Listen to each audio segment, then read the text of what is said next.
My name is Russel Maurer. I live in Cleveland, Ohio. My ancestors, in particular my grandfather, emigrated from Daugavpils, or Dvinsk as we call it, which is in Latvia today, but his earlier generations lived in Vidzi, which is now in Belarus, very close to the border with modern Lithuania. We consider ourselves Litvaks because of that part of my ancestry. I have other ancestors who came from other parts of the world, but we are a Jewish family and very conscious of our origins in that part of the world. So you are part of the board of Litvak SIG. So could you tell us more about what this organization does and why do you feel it's important? Sure.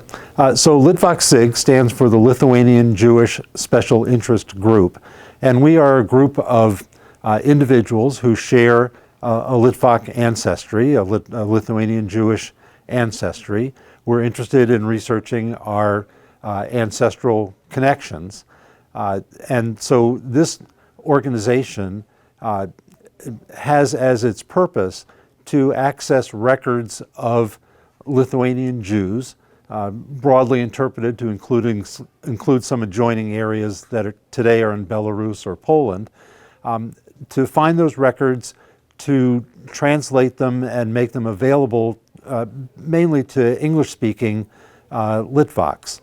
And so I serve on the board of this group, and I also serve as the coordinator for records acquisition and translation.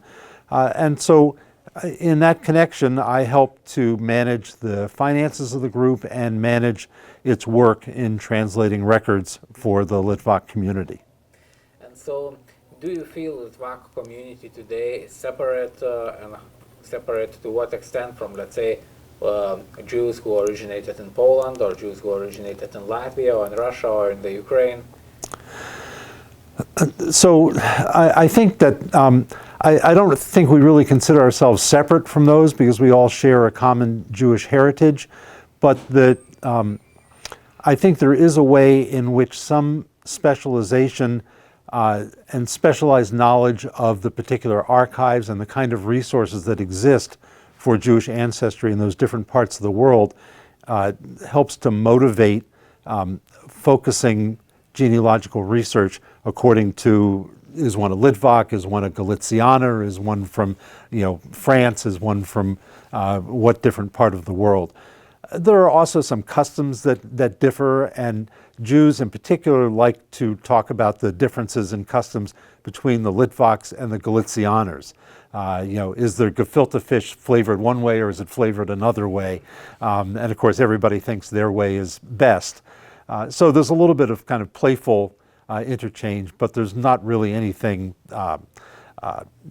argumentative or difficult about having all these different threads in our background. And today we have visited Telšiai Yeshiva, which is a continuation of the Yeshiva of Telšiai that used to exist in Lithuania once. So to what extent do you think what the Telšiai Yeshiva is today is similar to what the Yeshiva of Telšiai was before the Second World War, and how it is different? So one way in which it's different is that the yeshiva today here in Cleveland doesn't strongly identify with a Lithuanian clientele. It draws students from the United States and other parts of the world, but doesn't have a particularly Lithuanian focus within the student group.